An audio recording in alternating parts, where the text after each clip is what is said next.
All right, let's start with the big story that we are tracking this afternoon, where according to some reports in the West Asian media which have suggested that the Saudi Arabian government has agreed to build churches for Christians living in the conservative kingdom.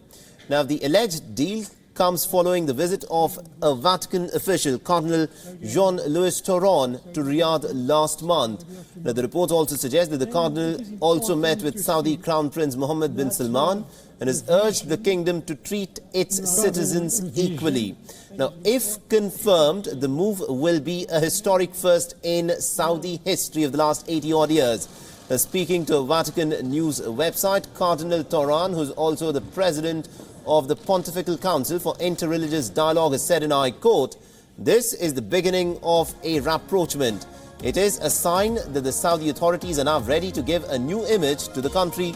The purported agreement also paves the way for the Muslim-Christian biennial summit and also greater rights for the non-Islamic worshippers in the Gulf Kingdom." Now, it's interesting to note that there are many Christians in Saudi Arabia. Most are expatriates from Kerala, Lebanon, Philippines, Canada and other parts of the world. Now, the Quran recognizes Christians as the people of the book. So all the Christian prophets are respected.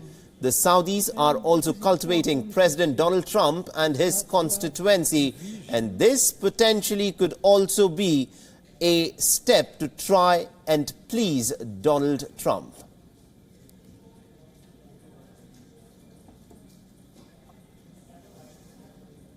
All right, so some interesting developments taking place in Saudi Arabia, where for the first time, according to media reports, this is not something that's been confirmed by the Saudi authorities so far, according to media reports which have appeared in some of the West Asian papers, it's being reported that Saudi Arabia has agreed to allow churches to be built in the Kingdom of Saudi Arabia.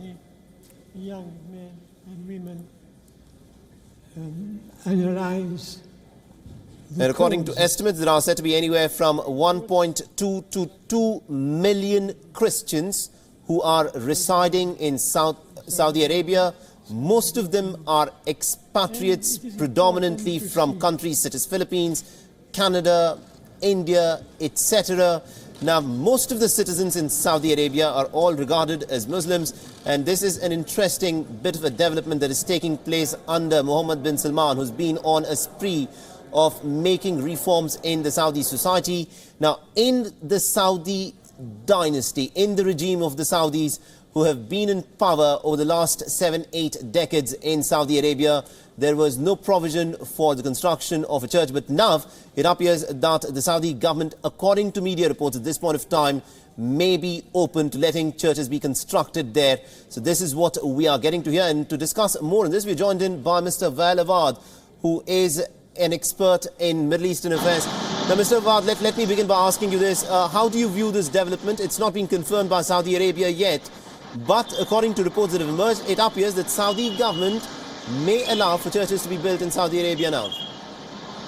Well, it has been on the news, yes, you rightly said, but actually there was also an approval by the Saudi government with the Vatican that they were allowing this practice of the Christian to practice their faith in Saudi Arabia and allowing again the churches to be built in that country. So therefore, it is almost confirmed, it's formally confirmed by the Saudi government on this issue. And why do you think this is a development that has come about now? What's actually changed on the ground? Is it a part of the reformation process that's been started by Mohammed bin Salman? Well, that is what it has been publicly said, because according to the Saudi government now, with Mohammed bin Salman, the crown prince, trying to improve the image of Saudi Arabia outside the world, with improving with the civil society, with the NGOs, promoting the civilian populations and showing to the rest of the world that Saudi Arabia is not a conservative and a closed society as it has been projected. So they have hired the American company, a PR company, to improve their image. And I believe they spend millions of dollars to get into this, the international recognition of Saudi Arabia in different way as it has been perceived by many. But at the moment, it is the government of Saudi Arabia which is showing lots of changes, in fact, against the wishes of its own people or the conservative society, which has been there for centuries, or I can say for decades, ever since the monarchy has taken over, that they have been restricting any other faith rather than Islam, but Islam to practice inside Saudi Arabia. With this international pressure on Saudi Arabia, with the Crown Prince trying to improve the image of the country, I think he's more into the reforms, which may be creating more of a resentment within the society. But after all, it's a welcome if it is practiced in the right spirit, that all faith should practice their own faith according to their own follow. Absolutely, because that is what actually Islam says, that a person who is a non-believer, a non-Muslim in a Muslim nation should have the freedom to practice his or her own faith, and their places of worship are to be protected by an Islamic government. So can we now expect the Saudi government also perhaps to now expand this, not just to churches, but also, let's say, for instance, to Hindu temples as well? Well, it has been on the GCC. Many of the GCC countries have already allowed the temple, and existed for a long, the Gurdwara and the mandirs in many parts of the Gulf country, from Oman to UAE and Qatar, and name it.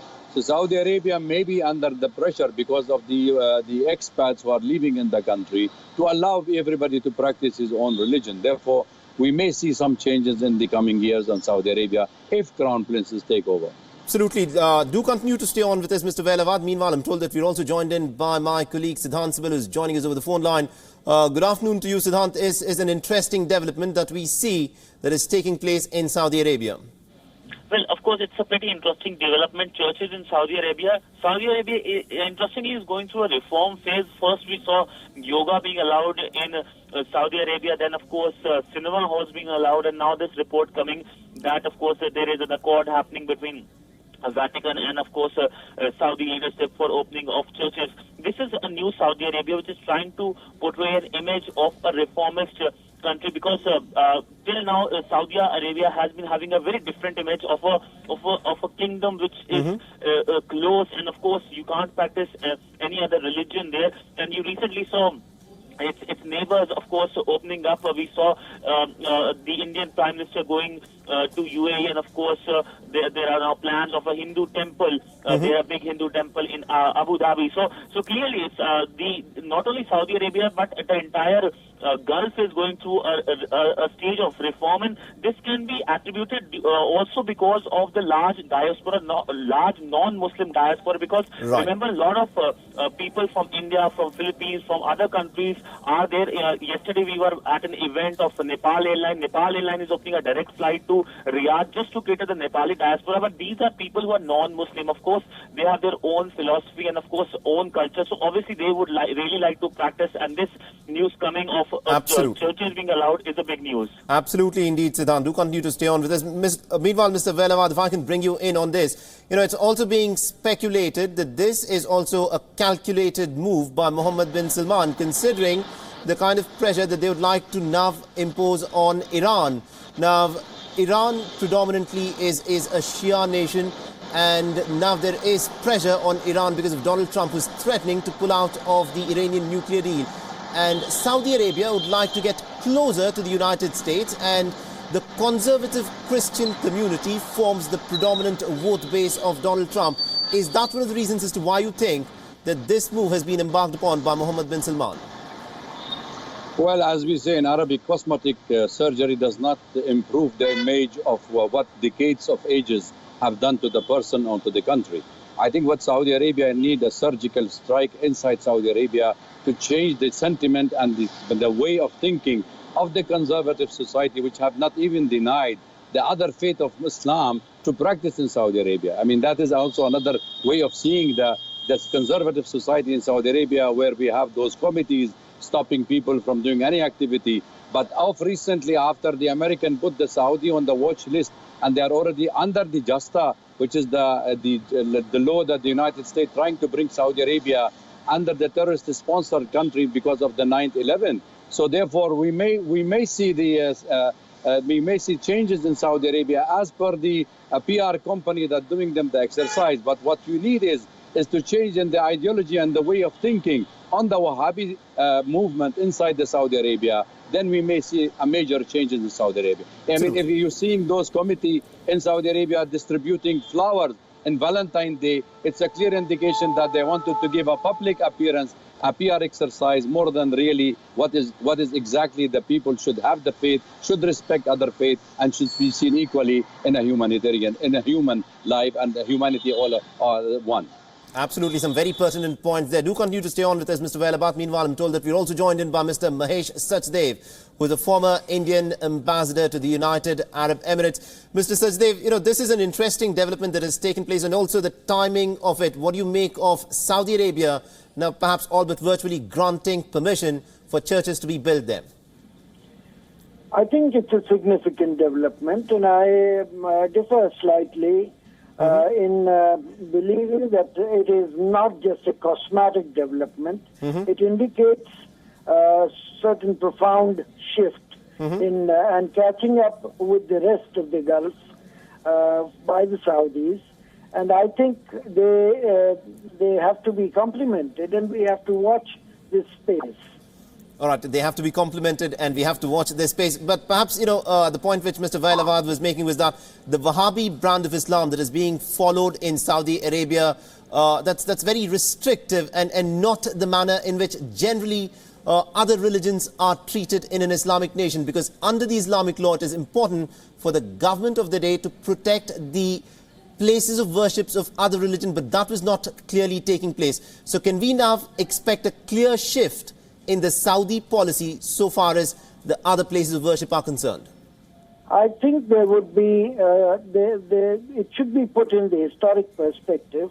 It was in 2007 first that then Saudi King Abdullah bin Abdulaziz met with Pope in Vatican. This was the first time that Saudi monarch had visited Vatican. Since then, the interfaith dialogue has been going on between Saudis on one side and Vatican and other Christian outfits. And the visit last month of Cardinal Turan was in that context. Right. And this seemed to have encouraged Saudis to believe that they should not be the only anachronism in the Gulf where Christianity is not allowed to be practiced. Moreover, as you rightly said, Islam does not contradict Christianity or Judaism. In fact, Quran says that people of Judaism and Christianity are people of the book. And therefore, their prophets are prophets of Islam. Absolutely. And so there's no basic contradiction between Islam as practiced in Saudi Arabia and having churches or even synagogues. Absolutely, indeed. We'll have to leave it there. Thank you very much indeed to all my guests, to Mr. Mahesh Sachdev and also to Mr. Vailavat and also to our correspondent, Siddhant Sibal, who joined us on this broadcast. So interesting developments that are taking place in Saudi Arabia, and it now remains to be seen as to how far this reformist exercise by the Saudi Crown Prince will of course last. We'll of course get you all the latest developments that continue to take place in Saudi Arabia.